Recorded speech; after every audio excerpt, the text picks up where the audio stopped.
The 2018 Dakar Rally came to the most epic end after the most epic race last weekend. Of course, we saw Spain's Carlos Sainz take home the title, while South Africa's Hennie de Klerk finished third. Well, there was more success for South African drivers this year as local pairing of Hennie de Klerk and Gerhard Schutte claimed victory in the rookie race rankings of the car category. What an achievement. To chat about this epic journey, I'm going to say epic as many times as I can because this looked like the most challenging Dakar to date. It is Hennie de Klerk. Welcome safely home. Thank you very much. So much planning, so much time, so much resource goes into this. What was it like actually getting out there, getting into the race, and now having completed it so successfully? How are you feeling, man?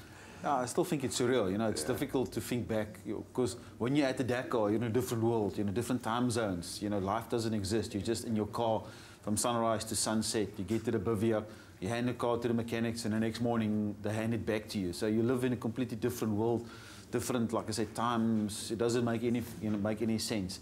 And it's just 12, 13 hours a day in the car. So, are you still seeing dunes in your mind? I'm still driving them every night, yes. Especially the mistakes we make. You know, I make them every night over and over, you know. So, but that seemed to be the narrative for this year's race, was how do you recover from disaster? So many guys dropped out. It is undoubtedly, and all of the drivers just about have said this, especially those that have had the experience of tough races before, this was the toughest. How tough was it? It was very tough. I think the dunes caught everybody by surprise. We all knew there were going to be 6 stages of dunes, but I think the magnitude of them in the technicality and how difficult they were, you know, caught most people off guard. You know, even guys like Gerhard, I mean, he got stuck for an hour in the dunes. You know, it's unheard of those kind of guys to get stuck for so long in the kind of dunes because they do it for a living. You know, they're very good at it. But it was, some of the dunes were amazingly high. You can't believe it. It's like you drive and it's a kilometer. It's just massive mountains, and you got to find. That's as high as Table Mountain. Yes, that's a dune as high as Table Mountain, and so it's basically driving on Table Mountain while it's constantly moving. Yes. Beneath you. What worked for you guys? How were you able to deal with this? You had a couple of big. What was your biggest stoppage? What was your biggest kind of hurdle? Yeah. I mean, on day 8 we broke something on the car. It's called the control arm. You know, that causes a 5-hour. Sounds vital. Yes, that's important.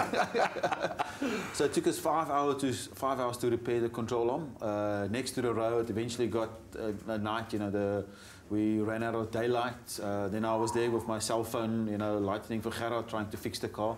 Eventually we got going at 9 o'clock at night again. We broke down at 4. At 9 we got going again. Then we still had 80 kilometers to go. We were hoping that the repairs will last. And then just to put the cherry on the cake, we missed our cut-off time by 6 minutes. So we were allowed 11 hours to finish that day's stage. We did 11 hours and 6 minutes to get another 4-hour penalty, you know, for missing that by 6 minutes. So that was sort of the low day, you know, the lowest point of the Dakar. But we recovered quickly after. The next day, in all the stages you have to finish, you know, the Dakar you have to finish every day before you can start the next day, otherwise you're out. So we just, you know, consolidated, put our heads down to make sure we don't make a mistake like that again, and then, you know, make sure we get to the finish. And then once we got to the finish, you know, we got a good result. A fantastic result. I can see the bug has now bitten. I'm assuming the first of many more Dakars to come.